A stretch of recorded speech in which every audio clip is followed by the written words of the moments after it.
We opened in '76, and at the time I was studying in Manchester University.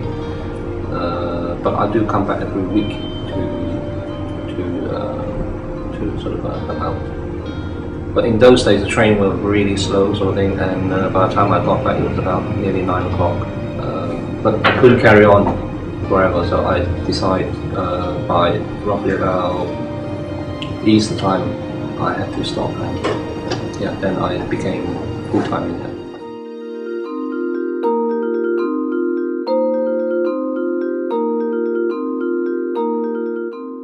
Peking cuisine was pretty much in fashion.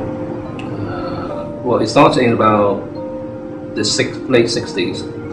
Only a few restaurants opened, and then in the 70s there were a lot more. There were the Rendezvous Group, which they had about 13 restaurants, plus various small sort of family-run.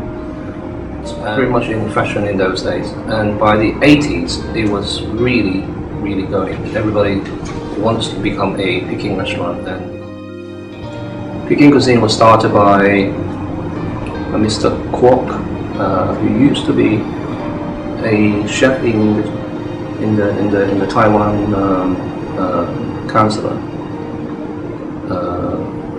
I think back in the 60s, early 60s probably.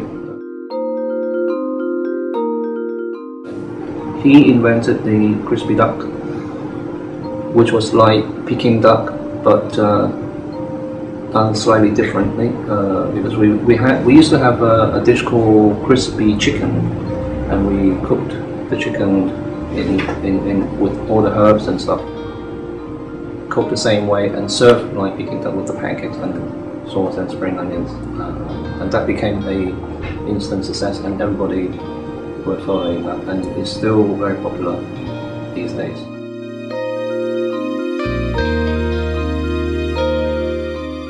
Peking duck is roast, so the skin becomes crispy. The skin and the meat is kind of separate because you blow up the duck with air, roast it in the oven. Crispy duck is different. There's two ways of doing it. One is you can steam it with all the herbs, or you can boil it in a pot of herbs, all the ingredients, until it softens, and then you take it out and wait for customers to order, and then you just deep fry it until it's crispy. But nowadays, a lot of customers want something different, more authentic Chinese food, and they are quite good now. Even sometimes I change the chef, they can tell. In the future, it will become more and more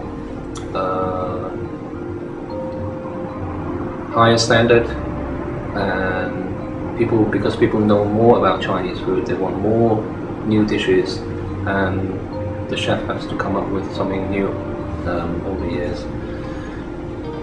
But I must say we went through a bad patch over the last probably 15 years of the all-you-can-eat culture, which is, I think, didn't do Chinese food a good favor. It sort of cheapens the image of Chinese food. And Chinese food should be eaten freshly cooked rather than cooked and left. And the most rewarding is to see happy customers every time they finish the meal. They're really happy, and you see them coming back and again, and that's really satisfying.